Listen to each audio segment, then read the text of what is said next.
Si je vous dis que vous avez peut-être déjà pris l'une des drogues les plus puissantes au monde et que vous êtes quand même en train de regarder cette vidéo en parfaite santé, est-ce que ça veut dire que tout ce qu'on vous a raconté sur l'addiction est faux? Le fentanyl, une seule prise peut créer une dépendance immédiate et tuer. Chaque année, cette substance arrache des dizaines de milliers de vies. Aux États-Unis, l'épidémie d'opioïdes a transformé des quartiers entiers en zones fantômes, peuplées de corps vivants aux regards absents. Et pourtant, si vous avez déjà subi une opération ou traité une douleur intense, il est possible que le fentanyl ait circulé dans vos veines. Et rien ne s'est passé. Vous n'êtes pas devenu toxicomane. Votre vie ne s'est pas effondrée. Alors quoi? L'addiction serait-elle un mythe? Ou pire, est-ce que le vrai piège serait ailleurs?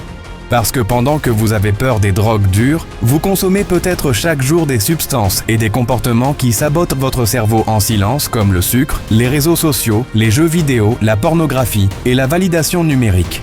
Et pour certains, ces petites habitudes sont plus destructrices qu'une substance illégale. La vraie question n'est donc pas « qu'est-ce qui est dangereux ?», mais comment fonctionne réellement la dépendance? Pourquoi votre cerveau devient-il l'otage de ses propres circuits? Pourquoi répétez-vous des comportements que vous savez nocifs? Et surtout, pourquoi est-il si difficile d'arrêter? La majorité des gens résument l'addiction à une phrase « c'est mauvais ». Mais ce n'est pas une explication. L'addiction n'est pas juste une envie incontrôlable. Ce n'est pas seulement fumer une cigarette ou scroller sans fin. C'est un mécanisme biologique, psychologique et évolutif. Un mécanisme qui, à l'origine, vous a permis de survivre. Imaginez un humain primitif dans un monde hostile ayant faim et froid au beau milieu des prédateurs. Chaque source de plaisir était un signal vital. Répète ça, ça t'aide à vivre. Le cerveau a donc appris à mémoriser intensément ce qui procure une récompense. Le plaisir n'était pas un luxe, c'était une stratégie de survie. Mais voilà le problème. Autrefois, le plaisir était rare et mérité. Pour obtenir l'équivalent calorique d'un simple burger, il fallait courir des kilomètres, chasser, risquer sa vie. Le sucre était quasiment inexistant. Chaque calorie coûtait des heures d'effort. Aujourd'hui, en moins de 30 secondes, vous pouvez commander assez de nourriture pour nourrir un village entier, tout en consommant un flux illimité de stimulation sexuelle ou sociale sur un écran. Le monde a changé brutalement. Votre cerveau, lui, est resté programmé pour la rareté. Il ne sait pas gérer l'abondance infinie. Nous vivons dans l'ère de l'hyperstimulation. Votre cerveau cherche la récompense. Il ne distingue pas le bien du mal. Il veut optimiser le plaisir, peu importe le coût à long terme. Plus de sucre, plus de likes, plus de notifications et plus d'excitation. Mais quand la stimulation devient constante, le cerveau s'adapte.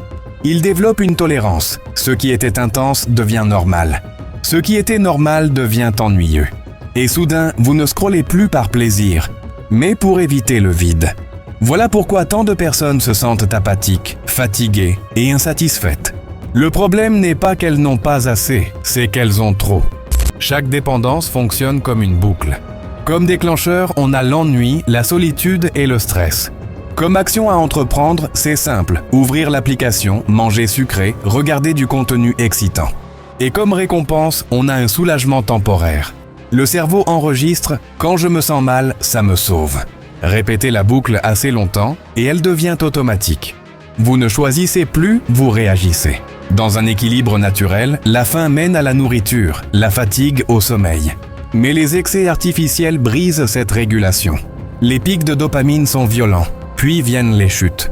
Et après la chute, le manque, le vide, l'envie de recommencer. Les bonnes habitudes, elles, suivent une autre logique, l'effort, l'adaptation et la récompense sur le long terme. Comme exemple, on peut parler du sport qui mène à l'apprentissage et l'apprentissage qui mène à son tour à la discipline.